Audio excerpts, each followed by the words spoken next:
सुदन ओली भइदिए गए तपाईको प्रश्न मेरो नागरिकतामाथि उड्दैन थियो होला, तर राष्ट्रको हितको लागि आफ्नो देशमा के राम्रो होस् न, एउटा परिवर्तन होस् न भनेर एउटा लड्दै गर्दाखेरि एउटा राष्ट्रवादी भएको कारणले मात्र मेरो नागरिकतामा मेरो प्रश्न उठाइयो। आफ्नो देशलाई माया गरेको हिसाबले मात्र आज मेरो नागरिकतामाथि प्रश्न उठाइयो। आज मेरो राष्ट्रियतापट्टि मेरो प्रश्न उठाइयो। आज हामी सम्पूर्ण नेपालीको परिवर्तनका आशामाथि प्रश्न उठाइयो।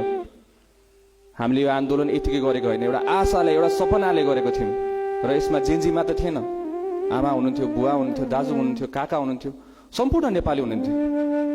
यो सबै हामी नेपालीमाथि एउटा धावा हो, परिवर्तनमाथि एउटा धावा हो। It's an attack, it's an attack. यो एउटा अट्याक, हाम्रो आशामाथि अट्याक, यो परिवर्तनमाथि अट्याक।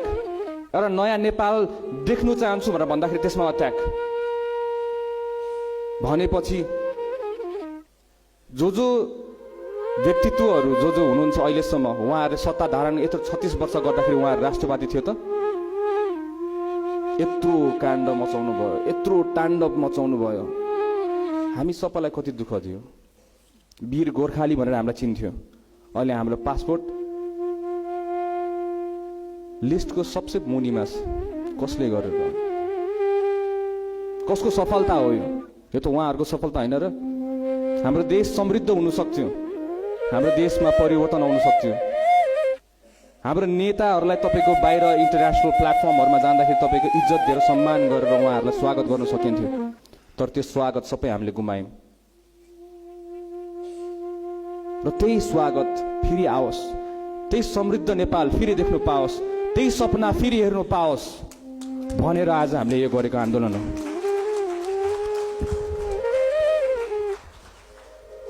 आज म यहाँ आउँदाखेरि मलाई घर आएको जस्तो फिल भएको छ। साँच्ची नै, न त मलाई भाषण दिन आयो, न त मलाई चिल्लो चिल्लो गफ टुक्का हान्नु आयो। मेरो संस्कारले, मेरो धरती माताले र मेरो समाजले मलाई सिकाएको कुरा भनेको आफूभन्दा ठुलालाई आधार गर्नुपर्छ भनेर सिकाएर मैले सुशीला कार्की प्रधानमन्त्रीज्यूलाई मैले ढोकेको।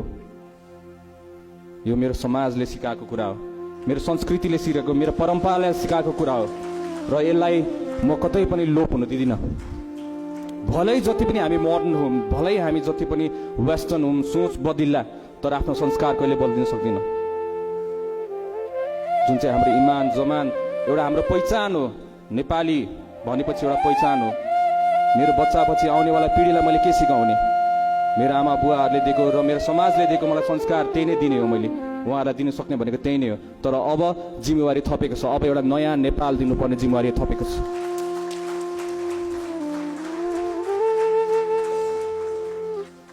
यो गुरुङलाई त्यति बोल्नु आउँदैन, मलाई थाहा छ, सबैजनाले त्यही नै भन्छ होइन। हाम्रो समाजलाई त्यसरी गरेर प्रश्न गर्छ, यो गुरुङलाई त्यसै गर्न। हामीलाई बोल्नु नआए पनि हामीलाई काम गर्नु आउँछ, हामीलाई देखाउनु आउँछ, हामीलाई गरिबलाई सहायता गर्न आउँछ, एउटा आमाको आँसु पुस्नु आउँछ, हामीलाई लड्न आउँछ, हामीलाई भिड्न आउँछ। हामीमा साहस छ, हामीमा आँट छ, जुन चाहिँ तपाईँहरूमा छैन। जुन चाहिँ तपाईँहरूमा त्यो हिम्मत भइदिएको आज देश परिवर्तन हुन्थ्यो होला, आज हामी यो आन्दोलन गर्नु पर्दैन थियो होला। आज हामी एउटा समाजमा बसेर नाचगान मात्र गर्दै बस्थ्यौँ होला, गएर परिवारसँग गएर खाजा खानु जान्थ्यौँ होला, डाँडा पाखा हेर्नु सक्थ्यौँ होला, आफ्नो देशको कुना काप्चा एक्सप्लोर गर्न सक्थ्यौँ होला। तर त्यो मौका पनि तपाईँहरूले दिनु भएन। खाल्टै खाल्टोको बाटो बनाइदिनु भयो। खाल्टै खाल्टोको बाटो बनाएर एउटा नयाँ नेपालको सपना देखाउनुहुन्छ। कसरी हुन्छ त्यो सपना? त्यो बाटो त्यहाँसम्म पुग्दैमा र त्यो गन्तव्य र त्यो समय र त्यो लाग्ने टाइम कति लाग्छ? हाम्रो पिँढीले नदेख्नु पाउने भयो भनेर हामीले लडेको लडाइँ हो यो। आज हामीलाई आतङ्ककारी भनिन्छ। 23 गते फेरि म भन्न चाहन्छु र अझै फेरि म दोहोऱ्याउन चाहन्छु। 23 गते स्मरण रोज, त्यो दिन सरकारमा को थियो, सत्तामा को थियो? हामी त थिएनौँ। त्यो दिन तपाईँहरू हुनुहुन्थ्यो सत्तामा। त्यो दिन तपाईँहरूले चलाएको गोली हो, त्यो दिन बन्दुक बोक्ने तपाईँहरू हो, गोली हान्ने तपाईँहरू र आतङ्ककारी हामीलाई भन्नुहुन्छ। एउटा परिवर्तन देख्ने बच्चा, आँखाभरि आँसु बोकेर प्लेकार्ड बोकिरहेको त्यो बच्चा, को गिदी फुट्ने गरी तपाईहरु प्रहार गर्नुहुन्छ र भन्नुहुन्छ कि त आतंककारी हो,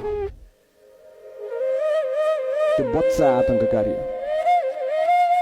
17 वर्ष 18 वर्षको बच्चाहरु आतंककारी। कल्पना गर्नुस्, एउटा बच्चा जसले हातमा ढुङ्गा बोकेर एउटा आशाको साथ लडेथ्यो, त्यो बच्चा आतंककारी। बन्दुक बोक्ने मान्छेहरु चाहिँ आतंककारी हैन, देशप्रेमी। भ्रष्टाचारी गर्ने मान्छेहरु देशप्रेमी।